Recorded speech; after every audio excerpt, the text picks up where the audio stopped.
Amós. Nós vamos ler hoje do capítulo 5, verso 18, até o capítulo 6, verso 14.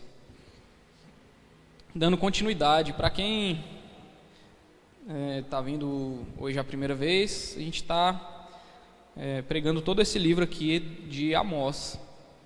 E Amós foi um profeta que não era profeta, na verdade. Ele era um homem que cuidava de gado, de ovelhas e também colhia figos, né? Um agricultor, pecuarista. Mas por causa do pecado dos profetas que haviam se desviado e haviam sido corrompidos, sido comprados pelos mais ricos da nação e só profetizavam coisas boas e que eram mentira, que não iriam acontecer, o Senhor foi lá e chamou esse homem, esse agricultor, pecuarista, chamado Amós, e pediu para ele profetizar a nação, ao reino do norte, ao reino de Israel, sobre a destruição iminente que viria sobre aquele povo, por causa de anos de transgressão, né?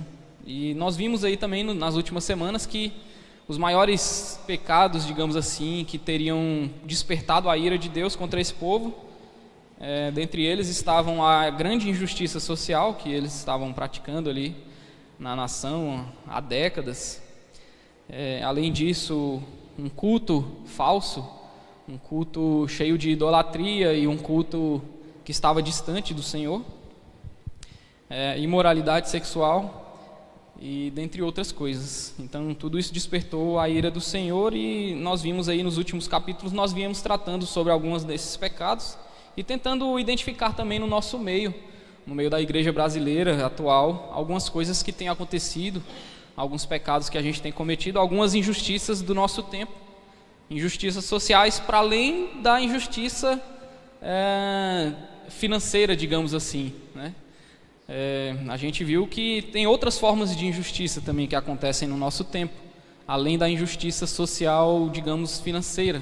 Nós vimos aí alguns outros tipos de injustiça, como, por exemplo, violência contra a mulher que acontece na igreja, abuso psicológico e tudo mais. Nós vimos questão também de racismo e algumas outras injustiças que são próprias do nosso tempo e que acontecem também no meio da igreja, que a gente precisou tratar sobre esses assuntos, né? Então, nós vamos dar continuidade aqui. Na outra semana eu preguei no capítulo 5, do verso 1 até o verso 17, e a gente continua aqui a partir do verso 18, tratando mais um pouco sobre os pecados aqui do povo de Deus, que fizeram o Senhor trazer sobre aquele povo um julgamento que foi a destruição da cidade de Samaria, que era a capital do império, da cidade de Betel, que era o lugar do santuário, e levou muitos daqueles homens e mulheres como escravos para a Síria. Então vamos lá, ver como que isso pode se conectar com a gente aqui nos dias de hoje. Amós capítulo 5, a partir do verso 18, diz assim: Ai dos que desejam o dia do Senhor. Por que vocês desejam o dia do Senhor? Será um dia de trevas e não de luz. Será como se um homem fugisse de um leão, ele se saísse ao encontro um urso, ou como se entrando em casa e encostando a mão na parede fosse mordido por uma cobra. O dia do Senhor será um dia de trevas e não de luz. Será um dia de completa escuridão, sem nenhuma claridade. Odeio e desprezo as suas festas, e com as suas reuniões solenes não tenho nenhum prazer. Mesmo que vocês me ofereçam holocaustos e ofertas de cereais, não me agradarei deles. Quanto às suas ofertas pacíficas de animais gordos, nem sequer olharei para elas. Afastem de mim o barulho dos seus cânticos, porque não ouvirei as melodias das suas liras. Em vez disso, corra o juízo como as águas e a justiça como um ribeiro perene. Casa de Israel, por acaso vocês me apresentaram sacrifícios e ofertas de cereais durante os 40 anos no deserto? Pelo contrário, levaram o seu rei Sicute e Quium, o seu deus estrela, imagens que vocês fizeram para si mesmos. Por isso vou mandar vocês ao exílio para além de Damasco, diz o Senhor, cujo nome é Deus dos Exércitos. Capítulo 6. Ai dos que andam à vontade em Sião, e dos que vivem sem receio no monte de Samaria, homens notáveis da principal das nações, aos quais se dirige a casa de Israel. Vão à cidade de Calné e olhem, dali vão à cidade de Ramate, e depois desçam até Gate dos filisteus. Será que eles são melhores do que os reinos de vocês? Ou será que o território deles é maior do que o de vocês? Vocês imaginam que o dia mau está longe, mas estão fazendo com que o trono da violência se aproxime. Vocês dormem em camas de marfim e se espreguiçam sobre os seus leitos. Comem os cordeiros do rebanho e os bezerros que estão na engorda. Ficam cantando à toa ao som da lira, e como Davi inventam instrumentos musicais. Bebem vinho em taças e se ungem com o mais excelente óleo, mas não se afligem com a ruína de José. Portanto, vocês estarão entre os primeiros que serão levados para o cativeiro, e cessarão as festanças dos que gostam de se espreguiçar. O Senhor Deus jurou por si mesmo. O Senhor, o Deus dos exércitos, diz: eu detesto o orgulho de Jacó e odeio os seus palácios. Abandonarei a cidade e tudo o que nela há. Se numa casa ficarem 10 homens, também esses morrerão. E se um parente chegado ao qual os há de queimar pega os cadáveres para os levar para fora da casa e pergunta ao que estiver lá dentro: há mais alguém com você? E este responder: não, não há. Então lhe dirá: cale-se, não mencione o nome do Senhor. Pois eis que o Senhor ordena, e será destroçada a casa grande, e a pequena será feita em pedaços. Será que os cavalos podem correr sobre as rochas? Será que é possível lavrá-las com bois? No entanto, vocês transformaram o juízo em veneno, e o fruto da justiça em alosna. Vocês se alegram por terem conquistado Lodebar e dizem: não é fato que com as nossas próprias forças nos apoderamos de Carnaim? Pois eis que trarei contra vocês, ó casa de Israel, uma nação que os oprimirá, desde a entrada de Ramate até o ribeiro de Arabá, diz o Senhor, o Deus dos exércitos. Pai, obrigado, Deus, obrigado porque o Senhor fala conosco, o Senhor fala, repete e insiste conosco, o Senhor nos alerta, o Senhor, ó Deus, nos disciplina, o Senhor, ó Deus, nos aperfeiçoa por meio de tudo isso, por meio de falar conosco, por meio de se comunicar com a gente. Obrigado porque o Senhor usa o Teu Espírito ainda hoje para nos direcionar e nos tornar pessoas melhores. Que assim continue sendo, no nome de Jesus. Amém.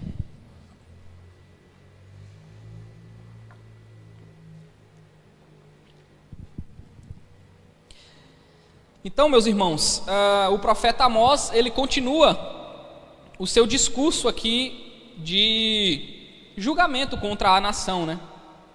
E algo que é abordado aqui, são 3 coisas que a gente vai tratar nessa manhã, nesse texto aqui. O primeiro deles, do capítulo 5, verso 18 ao 27, é o seguinte: o culto que afasta de Deus. O segundo ponto vai ser a tranquilidade com uma vida de pecado. E o terceiro, o orgulho e a autoconfiança de nada servirão. Então, no primeiro ponto aqui, o culto que afasta de Deus, nós já temos aqui o Senhor falando para aqueles homens que o dia do Senhor que eles tanto desejavam, que eles acreditavam que seria algo bom, né? Aqueles homens, eles estavam atravessando um tempo de certa tranquilidade, de certa paz, de certa prosperidade. E o final do texto que nós lemos vai dar essa ideia. Eles haviam obtido conquistas militares, eles haviam conquistado algumas cidades, e por isso eles acreditavam que o Senhor estava com eles, que o Senhor estava gostando da forma como aquele povo estava andando, da forma como aquele povo estava cultuando ao Senhor. Mas Amós, o profeta, vai deixar bem claro que isso não estava acontecendo.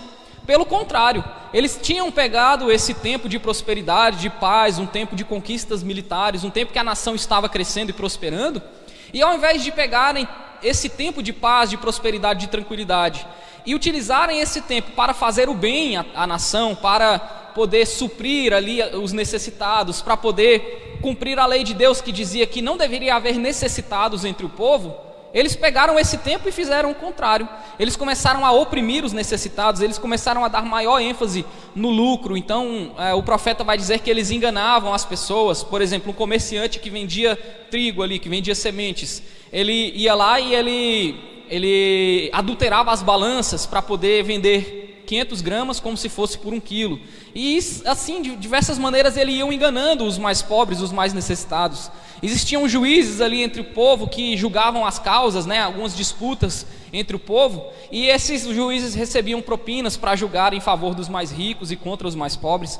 E aí, esse povo, eles tinham uma expectativa de profetas do passado que falavam sobre o dia do Senhor, que falavam assim: não, vai haver um dia, o dia do Senhor, aonde Deus vai vir e vai julgar as outras nações e vai trazer vitória para Israel, e Israel vai ser um reino que vai fluir para as outras nações, que vai comandar as outras nações. Nós seremos o melhor reino do mundo, e isso vai acontecer no dia do Senhor.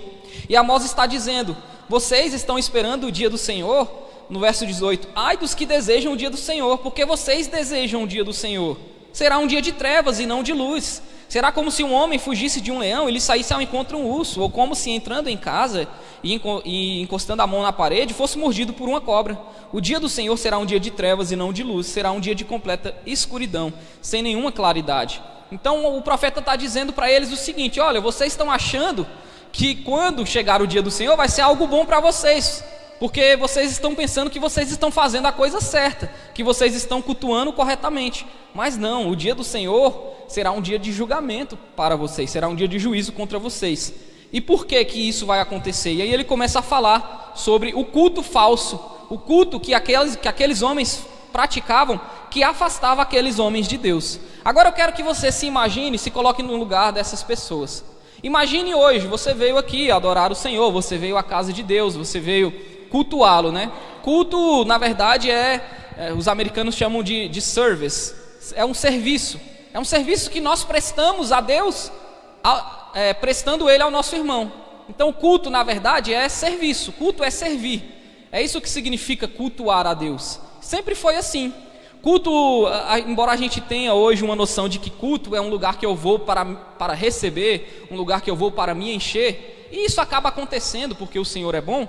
Mas na verdade, cultuar é ir servir, é ir à casa de Deus, prestar um serviço a Deus e ao outro, porque a gente serve a Deus servindo ao outro. Então, a ideia do culto sempre foi uma ideia de serviço, de dedicar ao Senhor ali o melhor que a gente pode fazer para Ele e para o outro. Só que o culto que está acontecendo aqui é um culto que está afastando as pessoas de Deus. Imagine você vir aqui hoje, no dia de domingo, e cantar músicas maravilhosas como nós cantamos aqui, e prestar atenção aqui na pregação como você está prestando, e orações, e você sai daqui achando que você serviu ao Senhor, que você cultuou ao Senhor, que esse culto te aproximou do Senhor. Isso é o que deve acontecer, A gente vem para a igreja para quê? Para tentar ficar mais perto de Deus, para tentar se aproximar mais de Deus.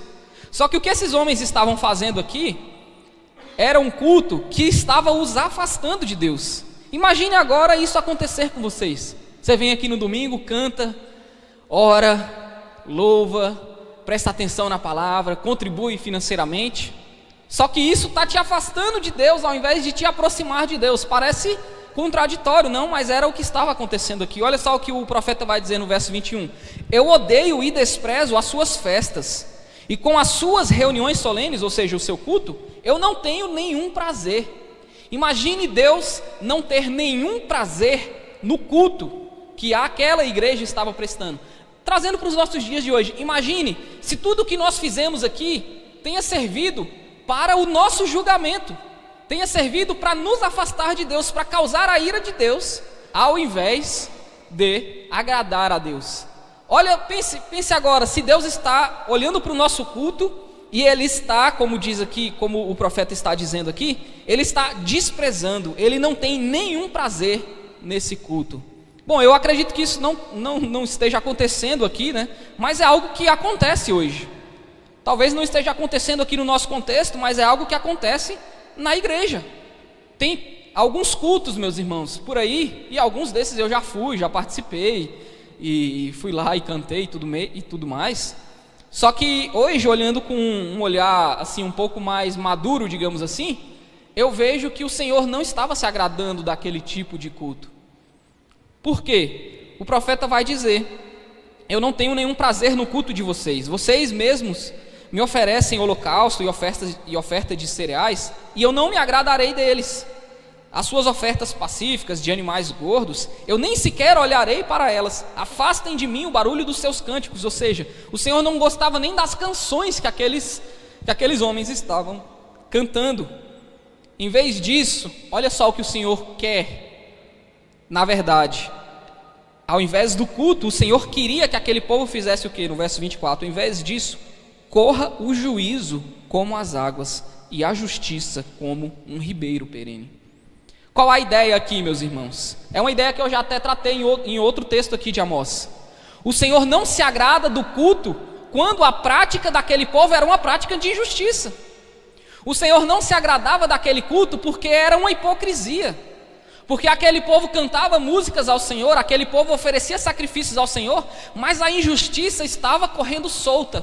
E o que o Senhor queria era que a justiça corresse como águas, como um ribeiro perene. O que o Senhor queria era que aqueles homens, ao invés de cultuarem de uma forma hipócrita, ao invés de fazerem um culto que era desagradável a Deus, porque era um culto que não era acompanhado de uma prática correta, era um culto que não era acompanhado de uma justiça no dia a dia, o Senhor fala para aqueles homens que Ele preferia que aqueles homens fossem justos do que oferecessem aqueles sacrifícios. E foi algo que eu já tratei aqui com vocês, é algo que vai ser abordado no Antigo Testamento, em outros textos. O Senhor vai dizer: eu prefiro justiça do que sacrifícios, eu prefiro que vocês tenham uma prática correta do que me ofereçam um melhor sacrifício.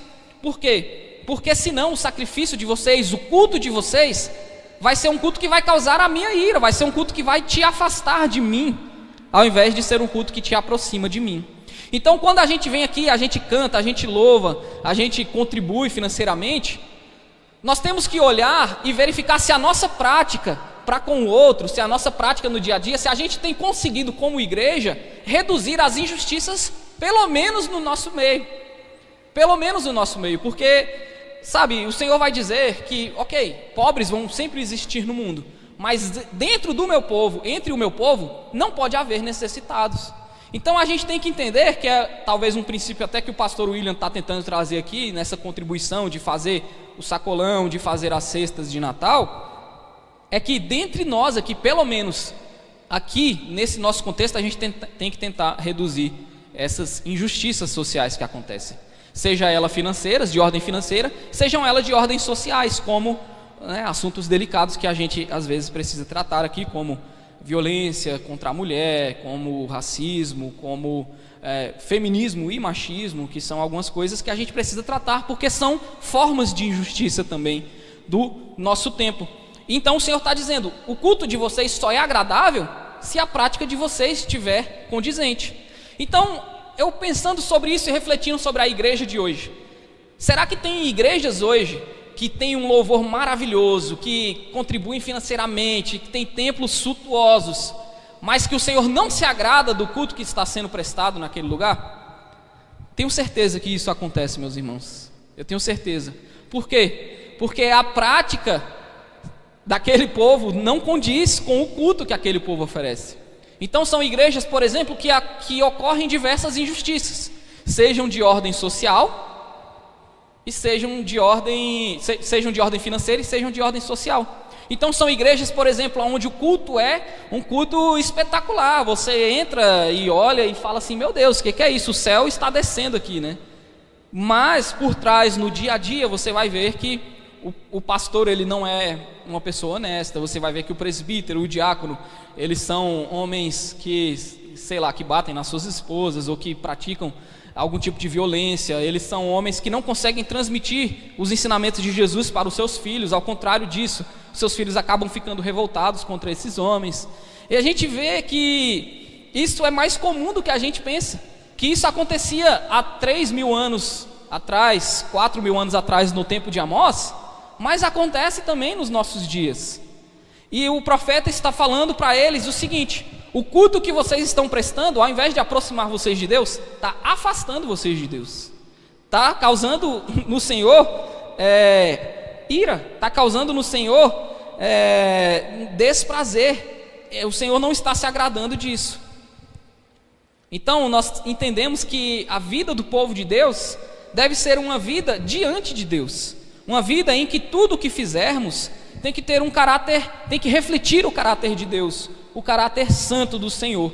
Então a nossa conduta tem que refletir quem o Senhor é. É uma maneira de tentar revelar Deus para esse mundo. As nossas ações têm que refletir Deus nesse mundo, é mais ou menos essa ideia. Quando Deus separa um povo para si, quando Deus tira esse povo do deserto, lá em Êxodo, Ele quer que esse povo seja um reflexo do caráter dele para os outros, para o mundo. E assim é nos dias de hoje. O Senhor quer que a sua igreja, que o seu povo, reflita o caráter dele para o mundo. De que maneira isso acontece? Por meio da nossa conduta. Então a nossa vida tem que refletir esse caráter santo de Deus. De que maneira?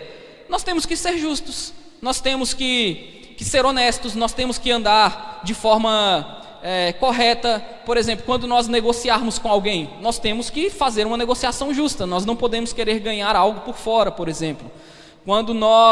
Se você é um patrão que tem um empregado, você tem que tratar ele da forma mais justa possível. Se você é um empregado, você tem que oferecer o seu melhor serviço da forma mais justa possível. Então são coisas que no dia a dia a gente vai refletir o caráter de Deus, sabe, nas nossas relações, no nosso dia a dia, em todas as esferas. Viver uma vida diante de Deus, viver uma vida como filhos de Deus, é isso, é viver de uma maneira correta, é viver de uma maneira justa, é tentar suprir as necessidades dos mais fracos, é tentar defender o mais fraco diante do mais forte. É mais ou menos isso que o Senhor quer que o seu povo faça aqui em Amós e também nos dias de hoje. E aí eu vou para o segundo ponto: a tranquilidade com uma vida de pecado. Então a gente está vendo que o culto já não está sendo agradável, porque aquele povo não tinha uma prática correta. Aquele povo cometia diversas injustiças. No povo de Deus estava acontecendo às vezes até mais injustiças do que nas outras nações. E a segunda coisa que está acontecendo ali, que o Senhor está desprezando, é o seguinte: aquele povo vivia tranquilamente com isso. Essas práticas aconteciam na igreja e não causavam, digamos assim, temor em ninguém. É o que Deus está dizendo. Olha só, no capítulo 6, verso 1. Ai dos que andam à vontade em Sião e dos que vivem sem receio no monte de Samaria, homens notáveis da principal das nações, as quais se dirige à casa de Israel. E aí ele fala: vão à cidade de Calné, que era uma cidade de uma outra nação, uma cidade grande que tinha sido destruída, e olhem. Aí ele também fala: vão à grande cidade de Ramate, que era uma outra grande cidade ali de nações vizinhas, que também havia sido destruída, e Agate dos filisteus, e olhem, ele está dizendo o seguinte, o profeta: vocês estão achando que por causa de vocês serem, pelo fato de vocês serem uma nação que está próspera, que tem exércitos, que vocês não serão destruídos? Então vão nas nações vizinhas que foram destruídas e olhem, vocês vão ver que é possível que uma nação grande também seja destruída. Então é isso que ele está dizendo. Será que eles são melhores do que os reinos de vocês? Ou será que o território deles é maior do que o de vocês? Vocês imaginam que o dia mau está longe, mas estão fazendo com que o trono da violência se aproxime. Aí olha só como aquele povo vivia: vocês dormem em camas de marfim e se espreguiçam sobre os seus leitos, comem os cordeiros do rebanho e os bezerros, ou seja, a melhor carne, que estão na engorda, ficam cantando à toa ao som da lira, e como Davi inventam instrumentos musicais, bebem vinho em taças e se ungem com o mais excelente óleo, ou seja, eles se preocupavam com o exterior, enquanto a parte interna, mais ou menos o que Jesus fala ali dos fariseus, dos sepulcros caiados, que eram bonitos por fora, mas estavam podres por dentro, mais ou menos essa ideia. Eles se ungem com o mais excelente óleo, mas não se afligem com a ruína de José. Quando o profeta fala que ruína de José, é porque essa nação do norte, essa nação do reino de Israel, ela era formada, a grande maioria do povo era formada pelas duas tribos que eram os filhos de José, Manassés e Efraim. Então, quando ele fala a ruína de José, ele está falando a ruína da nação, a ruína do povo de Deus. Então, aquele povo estava cantando, aquele povo estava comendo, bebendo, estavam felizes, enquanto estavam praticando pecados que estavam despertando a ira de Deus. E isso havia décadas que estava acontecendo.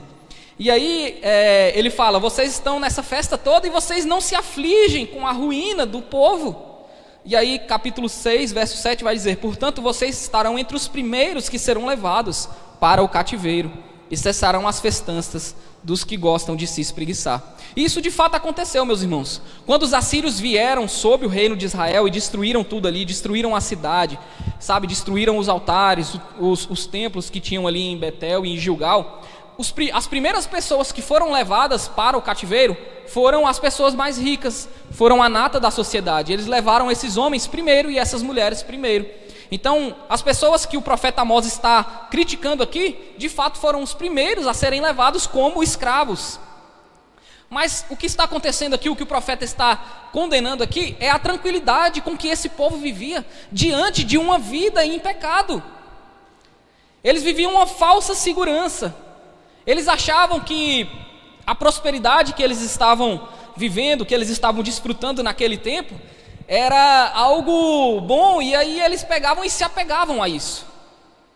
Eles se apegavam à paz e à tranquilidade que eles estavam vivendo, sem se importar com os pecados que eles faziam contra os outros, sem se importar com a injustiça que eles estavam cometendo contra os outros. Então, assim, é uma falsa segurança. O que o profeta está querendo dizer é o seguinte: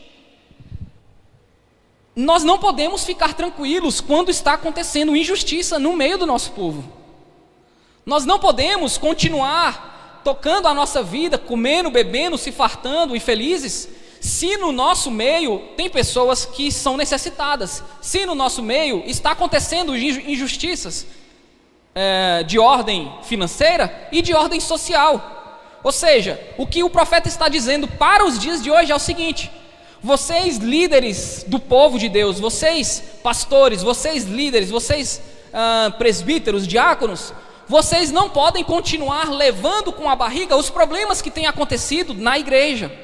Vocês não podem, por exemplo, continuar comendo, bebendo, saindo para rir, se fartar e ficar feliz, se na igreja e no meio do povo de vocês está acontecendo, por exemplo, uma violência contra a mulher, se no meio do povo de vocês está acontecendo, por exemplo, machismo ou feminismo, vocês precisam parar e tratar isso primeiro. Vocês não podem simplesmente viver como se isso estivesse acontecendo. E quando eu falo de racismo, machismo e feminismo, é porque eu estou falando de injustiças que são próprias do nosso tempo. Por exemplo, o machismo é uma injustiça que os homens cometem contra as mulheres, objetificando essas mulheres, diminuindo essas mulheres, fazendo com que essas mulheres sofram tipos de violência psicológica, tipos de violência patrimoniais. Quando eu falo que o feminismo também é uma injustiça que acontece no nosso tempo, é porque é uma resposta extrema ao machismo, que faz com que as mulheres odeiem os homens, que faz com que as mulheres até tenham uma certa ira, que queiram até matar alguns homens, né? Algumas formas mais extremas de feminismo vai dizer assim: não, o mundo seria melhor se fosse um mundo apenas de mulheres. Então esses extremos são injustiças próprias do nosso tempo.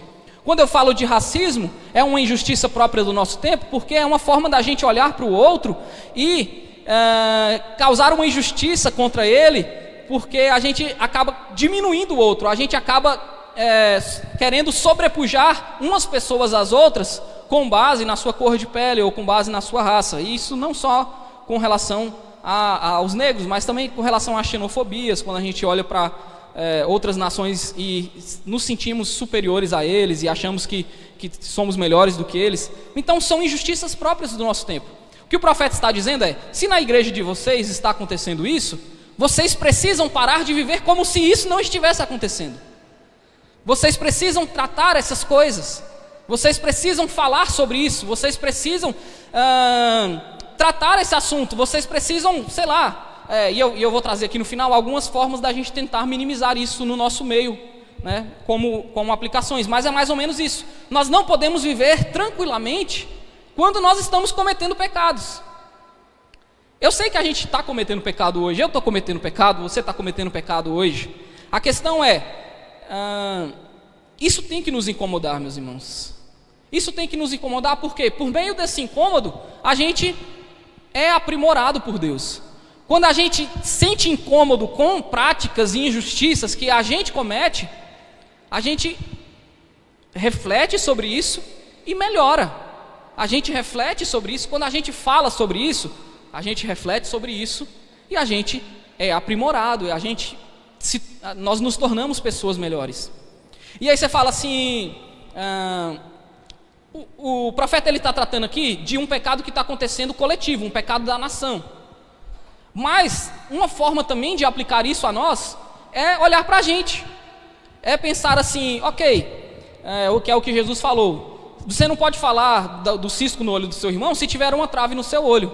Então a gente também, coletivamente, a gente tem que verificar se essas práticas estão acontecendo no nosso meio, e individualmente a gente tem que olhar para dentro de nós e fazer uma autocrítica, que é o que o apóstolo Paulo vai dizer lá, quando vocês forem fazer a ceia, façam um autoexame, olhem para dentro de vocês e vejam se há alguma coisa que vocês precisam melhorar. Então a gente precisa olhar para dentro de nós individualmente e ver, cara, será que eu estou sendo machista?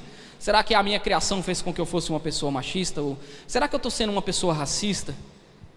Será que eu preciso melhorar nesse ponto? E como que a gente consegue melhorar? É discutindo, é falando sobre isso, é tentando olhar que em Cristo nós precisamos tratar os outros com dignidade, porque eles são um reflexo do que Deus é, eles são criados à imagem de Deus. Não é só o crente, é qualquer pessoa, todos foram criados à imagem de Deus. Então quando a gente trata com o outro, ele é um reflexo da imagem de Deus, ele é a imagem de Deus. Então quando a gente trata com ele, nós precisamos tratar com respeito, com justiça, com reverência, com misericórdia, com graça, porque é a maneira que a gente está lidando com Deus. Nós tratamos com Deus ao tratarmos com o outro. Então é por isso que nós não podemos viver uma vida tranquila se a gente está vendo esses pecados acontecerem corriqueiramente. E o profeta está falando de outro problema que eles faziam aqui.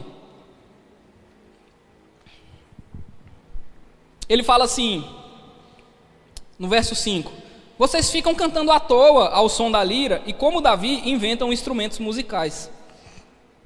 O que ele está dizendo aqui é o seguinte: eles estavam achando que estavam igual Davi, a música deles, eles estavam achando que era igual os Salmos, por exemplo. E você vai ver que é totalmente diferente. Por quê? Nos Salmos, se você for pegar alguns Salmos de Davi ali, por exemplo, o Salmo 139, Davi está diante do Senhor, e ele está reconhecendo que ele é pecador, e ele está falando: Senhor, vê se há em mim algum caminho mau, e muda isso. Vê se eu estou cometendo pecado, Senhor. Olha para dentro de mim e me fala o que é que eu preciso melhorar. Isso era a autocrítica que Davi fazia por meio das suas músicas. Aí você olha para esse povo, e o pecado está correndo solto na nação, a injustiça está correndo solta na nação, e eles estão cantando músicas. Você pode ter certeza que as músicas que eles estavam cantando, que eles estavam inventando, não eram músicas igual as de Davi, que falava: Senhor, olha aqui para a gente como nação e veja se a gente está praticando injustiça e melhora a nossa prática. Não. A música deles provavelmente era o quê? Restitui, eu quero de volta o que é meu. Ou sei lá, o Senhor vai me dar 10 vezes mais. Ou sei lá, o Senhor vai me dar 20 vezes mais. Ou sei lá, eu sou mais que vencedor e vou continuar praticando a minha injustiça, vou continuar praticando a minha maldade, mas eu sou mais do que vencedor. Era esse tipo de música que aquele povo fazia. Músicas que a gente faz também nos dias de hoje. E a gente canta: nós somos mais que vencedores, nós somos luz para a nação, o Senhor vai me dar infinitamente mais do que aquilo que pedimos ou pensamos, enquanto a iniquidade está correndo solta no nosso meio. Então o que o profeta está dizendo para ele é: se vocês falam que são como Davi, então façam como Davi, coloquem diante de Deus, porque Davi era um homem pecador, e ninguém nega isso. Mas Davi era um tipo de homem que chegava diante de Deus e falava: Senhor, eu sou pecador, Senhor, eu estou falhando nisso, eu estou falhando naquilo. Ele abria o seu coração diante de Deus, e ele pedia perdão, e ele chorava diante do Senhor: Senhor, tu me sondas e me conheces. É isso que o profeta está dizendo. Se vocês forem ao Senhor cantar músicas, então cantem músicas sabendo que vocês estão cometendo pecado, e peçam para que o Senhor mude vocês, que o Senhor altere isso e mude essa conduta injusta que vocês estão praticando. Ah, Clisma, então você está dizendo que a igreja tem que viver lamentando a vida inteira, porque a gente sempre vai ter pecado no nosso meio. Então a gente nunca vai poder beber, se fartar, tomar vinho? Não, não é nada disso que eu estou dizendo. A questão não é viver uma vida inteira lamentando. A questão não é viver uma vida inteira chorando e pranteando por causa do nosso pecado. A questão central é reconhecer as nossas falhas, tratá-las com a ajuda do Senhor, porque Ele esquadrinha o nosso coração. E Ele já nos perdoou. Ele já nos perdoou. Nós só precisamos confiar na obra de Cristo e viver uma vida santa por meio do Espírito. A questão não é viver se lamentando o tempo inteiro, mas a questão é refletir sobre o pecado que a gente está cometendo e pedir a ajuda do Senhor para Ele nos tornar pessoas melhores, porque Ele já nos perdoou por causa desses pecados. Nós precisamos confiar na obra de Cristo e viver uma vida santa por meio do Espírito. E aí eu vou para o terceiro ponto. O orgulho e a autoconfiança de nada servirão, que está do verso 8 até o verso 14. E o profeta vai dizer: olha, o Senhor jurou por si mesmo. O Senhor, o Deus dos exércitos, diz: eu detesto o orgulho de Jacó e odeio os seus palácios. Abandonarei a cidade e tudo o que nela há. Ele vai dizer que se numa casa ficarem 10 homens, também esses homens morrerão. E, enfim, ele vai dizer que o juízo era inevitável para aquele povo. Ele vai dizer que no verso 11: pois eis que o Senhor ordena e será destroçada a casa grande e a pequena será feita em pedaços. Será que os cavalos podem correr sobre as rochas? Será que é possível lavrá-las com os bois? Aqui ele está mostrando a impossibilidade do povo escapar do juízo que viria sobre eles, e de fato esse juízo veio. E aí ele vai dizer: olha, no entanto, vocês transformaram o juízo em veneno e o fruto da justiça em alosna. Ou seja, a iniquidade que esse povo vinha cometendo no decorrer de todas aquelas décadas seria a causa do juízo deles. E aqui ele vai trazer algo muito interessante, que vai ser a chave do pecado também daquele povo, no verso 13. Vocês se alegram por terem conquistado Lodebar e dizem: não é fato que com as nossas próprias forças nos apoderamos de Carnaim?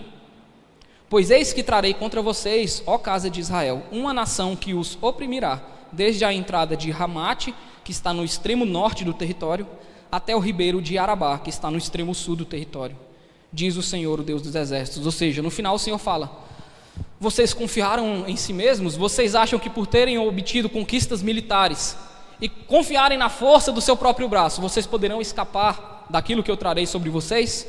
Pois eu digo a vocês que vocês serão destruídos, e todo o território será destruído, porque ele fala do extremo norte, que é a entrada de Ramate, até o extremo sul, que é o ribeiro de Arabá. Então aquele povo seria destruído, e o orgulho e a autoconfiança que eles tinham em si próprios de nada serviriam. Então, meus irmãos, a gente vê aqui no final que o Senhor decidiu punir aquele povo por todos os pecados que eles viviam cometendo há décadas. E a autoconfiança que eles tinham não serviria de nada. Eles haviam conquistado várias vitórias militares, eles se encheram de confiança, eles se encheram de justiça própria. Nós conquistamos, não é? Nós conquistamos Lodebar. É o que dizem. Nós conquistamos, a nossa força é grande. Mas para aquela geração não havia mais saída. Por quê? Porque aqui você tem 3 características que inviabilizam a mudança e a transformação. Uma delas, a primeira, está descrita aqui no texto: a autojustiça, a autoconfiança. Eles confiavam em si próprios. E dessa maneira, meus irmãos, a gente não vai mudar se a gente continuar confiando na nossa própria justiça. Que é o que é hoje em dia, trazendo para os dias de hoje. É eu chegar aqui no culto e falar assim: cara, eu sou o melhor cara do mundo, pago meus impostos em dia, faço as minhas contribuições, e sou um cara bom, sou um cara bacana, sou um cidadão exemplar. Isso é autojustiça, meus irmãos. Isso é autojustificação. Quando a gente olha para as nossas qualidades e a gente esquece de olhar para aquilo que a gente precisa melhorar. E não adianta você vir aqui dizer que você não precisa melhorar em nada, que você é a pessoa mais santa do mundo e que você cumpriu todos os 10 mandamentos. Isso, na verdade, é o que os fariseus faziam, né? Jesus vai dizer para eles: olha, vocês coam o mosquito e engolem o camelo. Ou seja, algumas coisas a gente olha na nossa vida e fala: cara, eu sou exemplar nisso, eu sou exemplar naquilo. E a gente se apega nessas coisas. A gente se apega naquilo que a gente faz de bom. Mas isso é perigoso porque a gente esquece de olhar para aquilo que a gente precisa melhorar. E por que é bom a gente vir sempre aqui na igreja e escutar a palavra e conversar com outros irmãos mais esclarecidos? É porque a gente vai ver que a gente acaba cometendo injustiças de outras maneiras.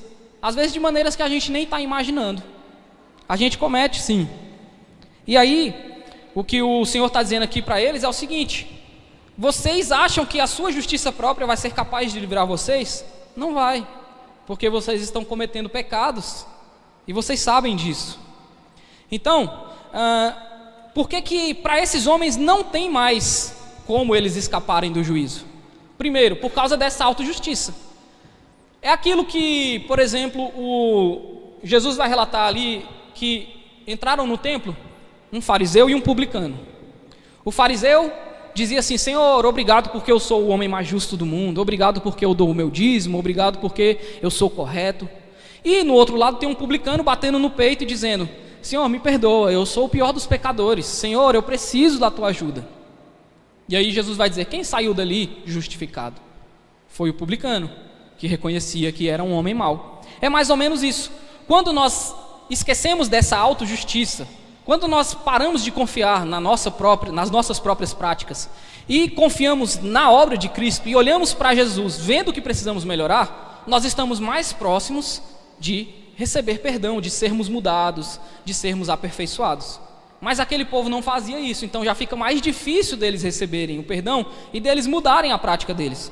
Uma outra coisa que nós também citamos aqui no texto é uma vida que não reconhece as suas falhas e por isso não quer tratá-las.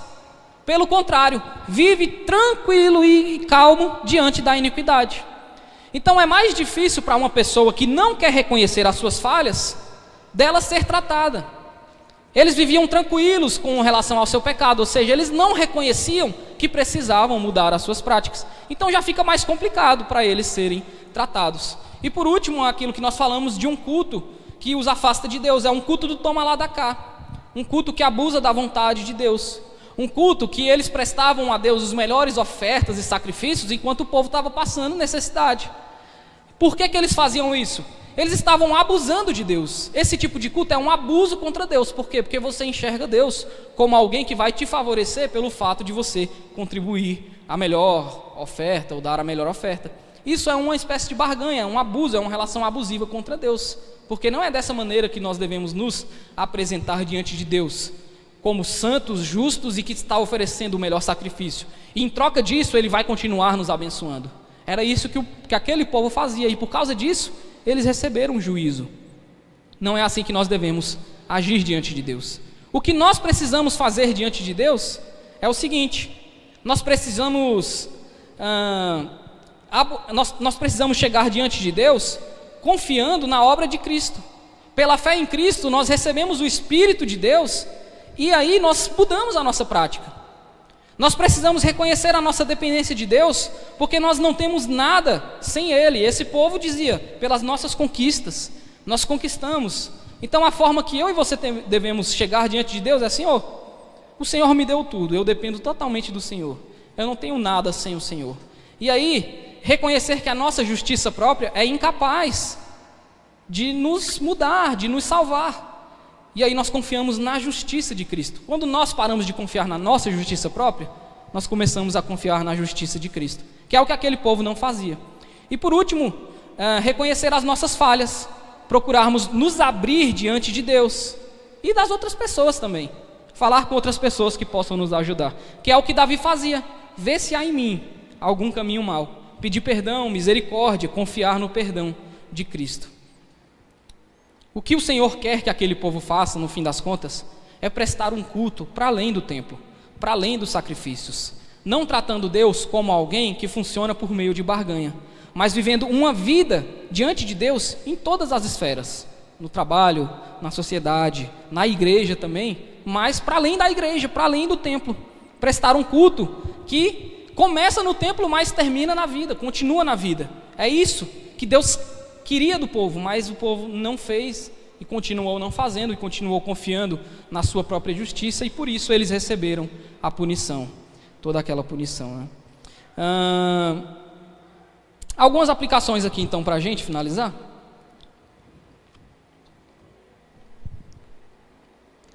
É o seguinte: Deus reduz as injustiças no mundo, redimindo aqueles que são seus.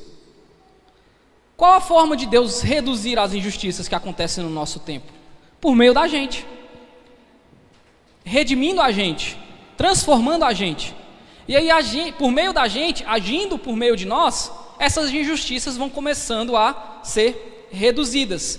Essa é a maneira que Deus preferencialmente reduz as injustiças no meio do mundo, por meio de nós, por meio de mim.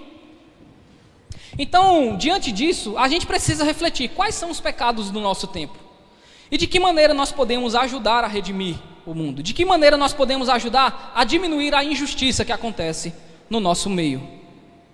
Algumas maneiras da gente fazer isso é o que a gente está fazendo aqui, é ouvindo aqui que essas práticas acontecem, que esses pecados acontecem, é reconhecer que o povo de Deus, que no meio do povo de Deus existem pecados, existem injustiças. É o primeiro passo, reconhecer que elas acontecem no nosso meio e conversar sobre isso, seja por meio do sermão, seja por meio das músicas, seja por meio de palestras, porque quando a gente conversa sobre isso, a gente trata isso, a gente acaba adquirindo consciência dessas coisas, conhecimento dessas coisas, e a partir disso a gente começa a mudar a nossa mente. E quando a gente começa a mudar a nossa mente, a gente também começa a mudar a nossa prática. Um exemplo bem claro que eu vou dar para vocês aqui: há 2 semanas lá no meu trabalho, teve uma palestra sobre a saúde do homem. E eles levaram um psicólogo e um médico lá. E o psicólogo falou sobre a saúde mental do homem, e o médico falou sobre a saúde física, né? Dando ênfase ao câncer de próstata ali e tudo mais. Isso é uma maneira de conscientizar aqueles homens que estão naquele ambiente de que eles precisam falar sobre saúde mental e de que eles precisam ir ao médico tratar a sua saúde física também. Porque nós homens, por exemplo, nós nos preocupamos menos com a saúde do que as mulheres. As mulheres, desde crianças, são ensinadas pela sua mãe, por exemplo, que quando chegar o período menstrual, elas têm que ir no ginecologista e tudo mais. Os homens não são ensinados a isso. Os homens não são ensinados que eles precisam conversar com alguém sobre os seus problemas. Os homens não são ensinados que eles precisam tratar o câncer de próstata. Até o exame do toque, vira uma chacota e tudo mais. Então, quando lá no meu trabalho aqueles homens foram levados e conversaram sobre aquilo, é o que a gente precisa fazer aqui na igreja com relação aos problemas que acontecem aqui na igreja. Porque por meio dessa conversa, por meio de discutir esses assuntos, a gente reconhece que eles acontecem, a gente toma consciência de que nós precisamos mudar e a gente acaba mudando por meio do Espírito Santo. Para além, isso é o melhor de tudo, porque lá na CAPES, lá onde eu trabalho, eu tenho certeza que muitos homens ouviram aquilo e simplesmente entrou por um ouvido e saiu pelo outro. Eles vão continuar agindo da mesma maneira, vão continuar não falando dos seus problemas, vão continuar não tratando ali a sua saúde. No meio do povo de Deus, isso é diferente. Por quê? Porque quem fala não são simplesmente homens. Embora seja eu que esteja falando aqui, o Espírito ele pega essas palavras e ele leva no coração do ouvinte e ele faz com que o ouvinte mude. De maneira que não é pela nossa própria força e pela nossa própria vontade que a gente muda, é por meio do poder do Espírito. Então, é algo que fica mais fácil de acontecer. Essa mudança de mente, ela acontece por meio do Espírito. Então, não é algo natural ao homem, mas é algo que o Senhor faz em nós. Então, quando a gente fala que no nosso meio existem injustiças, quando a gente fala, por exemplo, que no nosso meio existe violência contra a mulher, existe racismo, existe machismo, existe feminismo, existem outros tipos de preconceito, e a gente traz esses assuntos à tona, a gente trata sobre isso, a gente adquire essa consciência e o Espírito transforma a gente e a gente torna pessoas melhores no mundo. E por que a gente precisa falar sobre isso, por último? Porque a gente deu para o Estado uma prerrogativa que é da igreja, que é do povo de Deus. Não é que o Estado não possa falar sobre isso, o Estado tem que tratar sobre isso, mas a igreja também precisa tratar. Por quê? Porque o Estado ele trata desses assuntos, dessas injustiças, com um óculos secular, de uma perspectiva secular, ou seja, ele vai trazer os seus teóricos. E a igreja trata esses assuntos a perspectiva da palavra de Deus. A gente vai tratar desses assuntos da perspectiva de Jesus Cristo. E aí, não é que a nossa forma de agir, de tratar, vai sobrepujar a forma que o Estado vai tratar. Não, mas é porque existem óculos de enxergar, existem maneiras de enxergar a sociedade. Cada um coloca o seu óculos para enxergar a realidade. E se eu apenas colocar o óculos secular, o óculos que o governo, que o Estado está trazendo, eu só vou enxergar esse assunto da injustiça a partir dessa perspectiva. E quando a gente trata isso na igreja, eu tiro o óculos secular e eu coloco o óculos da palavra de Deus, o óculos, sei lá, de Jesus Cristo, e eu olho para esses assuntos da injustiça a partir dessa perspectiva aqui também. Então eu não tenho apenas o monopólio do Estado para tratar das injustiças, eu tenho a igreja para tratar das injustiças também. E por que isso é importante, meus irmãos? Porque o Estado ele é feito por leis de homens, e ele sempre vai usar os óculos seculares. Então ele vai ensinar, por exemplo, as injustiças de uma perspectiva, nós contra eles, de uma perspectiva revolucionária. Ou seja, quando eu trato sobre racismo na perspectiva secular, é o seguinte: nós contra eles, o preto contra o branco. É uma maneira secular de tratar o racismo. E quando nós tratamos o racismo, por exemplo, uma das injustiças que acontece na igreja, do ponto de vista da igreja, com os óculos da palavra de Deus, não é o racismo do ponto de vista nós contra eles, não é um ponto de vista revolucionário, é um ponto de vista redentivo. E por que é tão importante olhar para as injustiças de um ponto de vista redentivo e não de um ponto de vista revolucionário? Porque a gente aprende em Cristo, meus irmãos, que embora nesse meio secular, na revolução, a gente tenha elementos em comum e isso atrai a gente. Então, eu nunca ouvi sobre racismo na igreja, mas eu ouvi no mundo secular. Isso me atrai, porque é uma prática injusta e eu quero lutar contra isso. Mas eu nunca ouvi isso na igreja, então eu só tenho aquele lado, eu não tenho esse lado de cá. Não tenho como tratar sobre isso. Eu não consigo ver com os óculos de Cristo. Como que Cristo fala sobre o racismo, sobre a violência contra a mulher? A gente precisa de tratar sobre isso, porque a gente vai aprender como Cristo olha para isso, da perspectiva cristã. Então, embora no discurso secular tenha elementos que nos atraem, eles parecem até fazer sentido para a gente, porque tem elementos em comum, mas no fim das contas é diferente da gente tratar à luz da Bíblia. Por quê? Porque o fim para chegar na resolução daquela injustiça, o meio para chegar naquela resolução é totalmente diferente. Então é o que eu disse para vocês, olhando para a injustiça da perspectiva da igreja, nós temos uma maneira, um meio para chegar no fim daquela injustiça. Olhando da perspectiva secular, nós temos um outro meio para chegar naquele fim. Então, é totalmente diferente, por quê? Porque na igreja, a gente olha para a injustiça a partir da redenção. Como que a gente resolve o problema de racismo na igreja? Por meio da redenção. Como que a gente quer resolver o problema do racismo no mundo? Por meio da revolução. E por que são diferentes? Porque a redenção redime relações. Então o preto, ele vai se reconciliar com o branco. E em Cristo a gente vai ver que, embora haja diferenças, embora a gente reconheça que o preto sofreu, que o preto passou a vida inteira sofrendo um tipo de racismo, e a gente reconhece que isso aconteceu, e a gente sabe que é necessário a gente fazer algo para reduzir esse trauma e esse racismo que acontece na nossa sociedade, a gente vai buscar uma redenção dessa relação. A gente vai buscar conectar o preto com o branco. A gente vai tentar conectar o homem com a mulher. A gente vai tentar conectar o pobre com o rico. A redenção, ela vai construir pontes. Ela vai redimir essa relação que está quebrada. E quando a gente trata do assunto da injustiça por parte do meio secular, não é de uma forma redentiva, é de uma forma revolucionária. E por que que isso é diferente, é ruim? Porque ao invés de redimir a relação, a gente vai quebrar a relação. A gente vai romper a relação. Então, quando o mundo trata sobre a injustiça, ele vai dizer assim: o pobre tem que matar o rico, o preto tem que matar o branco, a mulher tem que matar o homem, e o homem tem que matar a mulher. A revolução vai buscar romper a relação, porque é uma relação de abuso. Nós temos que reconhecer a relação de abuso. É uma relação de abuso do branco para com o preto? É. É uma relação de abuso do homem para com a mulher? É. É uma relação de abuso do rico para com o pobre? É. Existe abuso? Existe. vamos discutir isso a partir da redenção e redimir essa relação e tentar eliminar esse abuso e essa injustiça. Redimindo a relação, a gente consegue unir o branco com o preto, o pobre com o rico, a mulher com o homem e assim por diante. Se a gente partir para um ponto de vista revolucionário, aí eu quebro essa relação. E rompendo essa relação, fica mais difícil da gente conseguir redimir.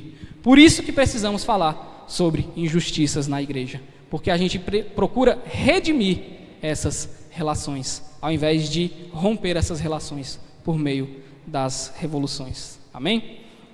Então é isso. Vou orar enquanto os irmãos tocam a última música. Senhor, eu quero colocar aqui a nossa vida diante do Senhor e, assim como Davi, reconhecer as nossas falhas, Pai. Reconhecer que nós, na igreja, por vezes, somos racistas, somos machistas. Nós também, em muitos meios, praticamos vários tipos de violência contra a mulher. E em alguns outros meios também a gente tem vários tipos de violência até contra o próprio homem, homens contra homens, mulheres contra homens, homens contra as mulheres. Senhor, nós queremos reconhecer que o pecado acontece no nosso meio. E queremos, por meio do Teu Espírito, discutir isso, tratar isso. Porque nós acreditamos na redenção das relações humanas por meio de Jesus Cristo. Senhor, a Tua palavra diz que o Teu Filho, Jesus, Ele veio para reconciliar, Ele veio para redimir as coisas que estavam quebradas. Ele veio para reconciliar aquilo que estava quebrado, aquilo que estava destruído. Nós, homens maus, por meio do pecado, nós quebramos as nossas relações. Nós cometemos pecados e injustiças contra o nosso irmão. Mas nós estamos aqui diante do Senhor, colocando o Senhor, o nosso coração diante de Ti, pedindo: Senhor, esquadrinha o nosso coração.